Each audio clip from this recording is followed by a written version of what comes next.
salam sejahtera untuk kita semua. Jumpa lagi bersama saya. Pada kesempatan ini saya akan menyampaikan materi mengenai identifikasi terhadap morfem, fonem, dan tanda baca berdasarkan renungan dari Matius 13 ayat 1 sampai 9. Sebelum itu perkenalkan, nama saya Jonesia Kavenansa Tenis. Saya dari kelas A semester 3 Fakultas Teologi Universitas Kristen Artawacana. Bagian yang pertama ialah mari kita membaca bersama Matius 13 ayat 1 sampai 9 dengan perikop perumpamaan tentang seorang penabur. Kita mulai dari ayatnya yang pertama.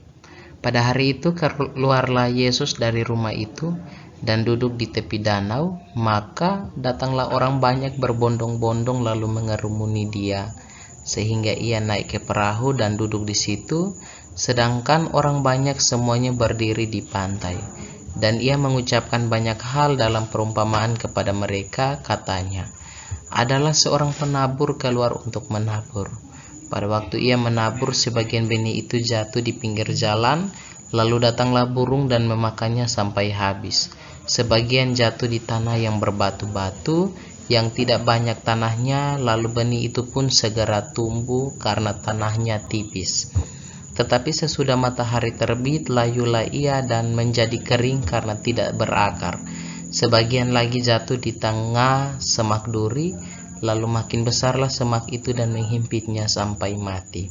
Dan sebagian jatuh di tanah yang baik, lalu berbuah, ada yang 100 kali lipat, ada yang 60 kali lipat, ada yang 30 kali lipat. Siapa bertelinga, hendaklah ia mendengar. Demikianlah firman Tuhan. Mari kita ikuti bersama tentang perenungan yang akan saya bawakan dengan judul firman yang berbuah. Saudara-saudara yang terkasih, ketika kita membaca Matius 13 ayat 1 sampai 9 ini adalah salah satu teks bagian Alkitab yang membicarakan tentang perumpamaan. Nah, perumpamaan sendiri ini adalah sebuah yang identik dengan Kitab Matius dalam kehidupan Yesus. Yesus ini menunjukkan tentang berbagai hal pengajarannya terhadap orang banyak dengan menggunakan perumpamaan. Nah, perumpamaan ini digunakan untuk mampu membuat orang-orang sekitar dapat memahami dengan baik maksud dari Tuhan sendiri. Keberadaan Yesus ini selalu menarik perhatian banyak orang. Namun kali ini ahli-ahli Taurat dan orang-orang Farisi tidak mengikuti Yesus. Mengapa? Sebab Yesus ini tidak sedang mengajar di rumah ibadat. Yesus berbicara dan mengajar mereka dengan menggunakan perumpamaan. Perumpamaan tentang seorang penabur ini mencerminkan kehidupan masyarakat agraris atau suka bercocok tanam pada masa itu. Arti dari perumpamaan ini yakni bahwa yang pertama, penabur ini adalah Yesus sendiri. Dan benih yang ditabur ini adalah firman Tuhan yang diajarkan oleh Yesus. Hasil dari pemberitaan firman Tuhan ini dijelaskan melalui 4 jenis benih yang jatuh di tempat yang berbeda-beda.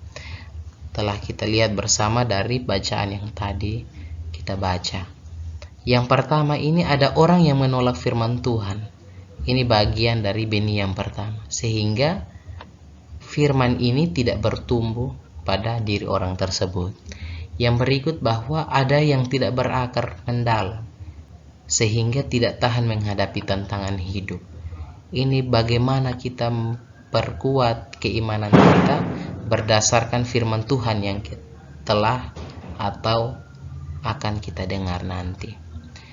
Yang berikut adalah ada yang tidak menjadikan firman Tuhan sebagai prinsip hidup sehingga selalu khawatir dalam kehidupannya.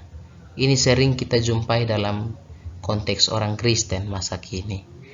Yang berikut adalah bahwa terdapat juga orang yang mempunyai hati yang terbuka, tekun, dan tidak mudah menyerah, sehingga hidupnya senantiasa berada dalam penyertaan Tuhan. Nah, dalam konteks firman Tuhan yang kita baca tadi, poin yang paling inti adalah bagian yang keempat ini. yang menerima firman Tuhan dengan hati yang terbuka, tekun dan tidak mudah menyerah. Dan bagaimana ia menjadikan firman Tuhan ini sebagai landasan hidupnya.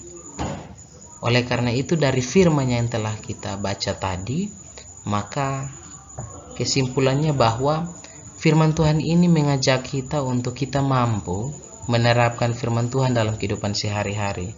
Kita perlu untuk tidak sekadar hanya mendengar atau membaca saja, melainkan mampu untuk kita lakukan atau kita praktekkan dalam kehidupan kita setiap hari. Kiranya Tuhan Yesus menyempurnakan firman-Nya. Amin. Setelah kita membaca serta merenungkan firman yang telah dijelaskan sebelumnya, ada beberapa penggunaan tanda baca yang terdapat dalam teks firman yang ada pada Matius 13 ayat 1-9 tersebut. Nah, beberapa tanda baca ini saya libatkan dalam perunungan yang tadi saya sampaikan. Tanda baca yang pertama yakni tanda kurung. Tanda kurung ini saya tidak menggunakan tanda kurung yang biasa, tetapi saya menggunakan tanda kurung seperti ini. Nah, maksud saya menggunakan tanda kurung ini adalah untuk menandakan bahwa kita masuk dalam sebuah pembahasan berisi tentang firman Tuhan, maupun dalam konteks bahasa Indonesia biasanya tanda kurung ini dipakai dalam berbagai hal atau dengan maksud yang berbeda-beda. Nah, yang kedua ini adalah tanda seru. Tanda seru ini dipakai pada akhir dari ayat firman Tuhan pada ayat yang ke-9 tadi. Tanda seru ini dimaksudkan untuk memberi suatu perintah kepada pembaca bahwa tanda seru ini digunakan untuk memberitahukan kepada pembaca bahwa poin ini adalah poin penting atau poin yang harus dilakukan, karena ini merupakan bagian dari perintah. Sedangkan yang ketiga yakni tanda petik. Tanda petik ini tadi kita sudah lihat bersama bahwa dimulai ketika Yesus berbicara tentang perumpamaannya. Nah, tanda petik ini dikhususkan untuk kita melihat bagaimana percakapan dalam sebuah teks.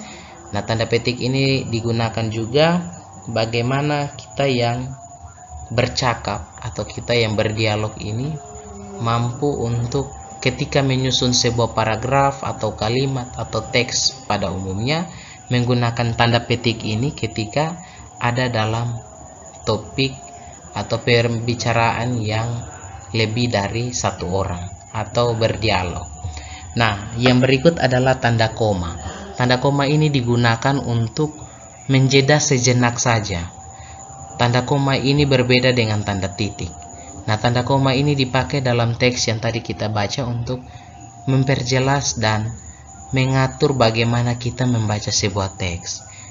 Dan tanda koma ini dipakai untuk menolong kita mengerti maksud dari sebuah teks dan bagaimana intonasi kita dalam membaca sebuah teks. Yang berikut adalah tanda titik 2. Tanda titik 2 ini tadi dimulai dengan Yesus yang berbicara dan ada kata-katanya, kemudian dicantumkan tanda titik 2 ini. Nah, ini menandakan bahwa tanda titik 2 ini berbagai macam kegunaannya. Tanda titik 2 ini dipakai dalam teks itu untuk menunjukkan bahwa inilah sebuah percakapan yang dimulai oleh Yesus, atau sebuah pemisahan antara bagaimana narator menyampaikan pesannya dan kemudian Yesus menyampaikan perumpamaannya. Ini menjadi sebuah tanda yang berbeda atau pemisah di dalam teks yang telah kita baca. Nah, yang terakhir tanda baca ini adalah tanda titik. Tanda titik ini dipakai pada umumnya dalam berbagai macam teks, berbagai macam artikel dan sebagainya. Tanda titik ini digunakan untuk menjeda sebuah pembicaraan atau memisahkan antara maksud dari sebuah kalimat. Ketika kalimat yang satu menggunakan tanda titik, berarti bahwa tanda titik itu menunjukkan maksud bahwa disinilah makna atau ujung dari sebuah kalimat yang kemudian akan dilanjutkan dengan kalimat baru. Nah, tanda titik inilah kegunaannya. Oke, kita akan pindah pada bagian berikut. Setelah penggunaan tanda baca ini ada morfem. Nah, morfem ini adalah sebuah bagian yang biasanya dipakai dalam penyusunan kalimat, paragraf, dan sebagainya. Nah, morfem ini terbagi menjadi dua. Yang pertama morfem terikat dan morfem bebas.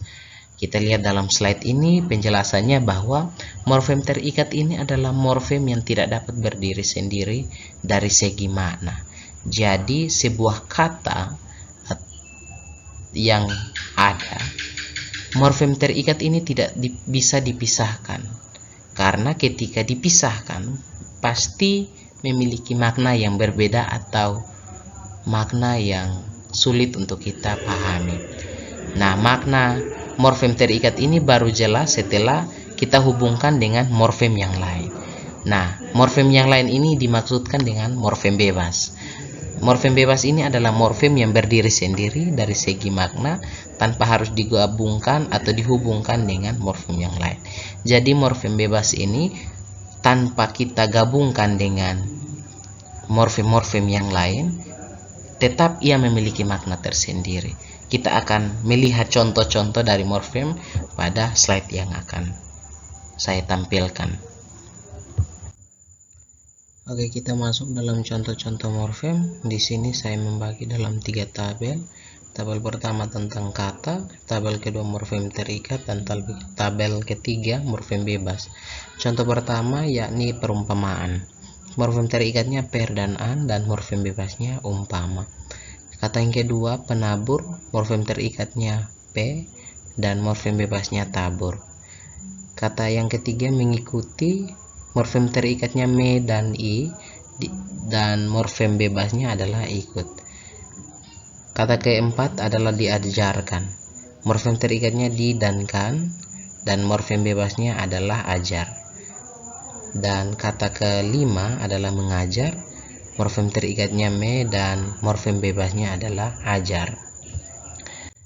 Yang berikut adalah kata mencerminkan dengan morfem terikatnya men dan kan, dan morfem bebasnya adalah cermin. Yang berikut adalah kata kehidupan dengan morfem terikatnya ke dan an, dan morfem bebasnya adalah hidup. Kata menolak, morfem terikatnya me dan morfem bebasnya tolak. Yang berikut kata berada, morfem terikatnya ber dan morfem bebasnya ada. Kata melainkan dengan morfem terikatnya me dan kan, dan morfem bebasnya lain. Yang berikut kata dijelaskan dengan morfem terikatnya di dan kan, dan morfem bebasnya adalah jelas. Kata berbeda, morfem terikatnya ber dan kata morfem bebasnya adalah beda. Yang berikut adalah kata bertumbuh dengan morfem terikat ber dan morfem bebas adalah tumbuh. Dan yang berikut kata menghadapi, morfem terikatnya me dan morfem bebasnya adalah hadapi. Kata yang berikut adalah penyertaan dengan morfem terikat p dan an, morfem bebasnya adalah sertai. Yang berikut adalah kata mendengar dengan morfem terikat men dan morfem bebasnya dengar. Kata menggunakan, morfem terikatnya me dan kan, dan morfem bebasnya adalah guna.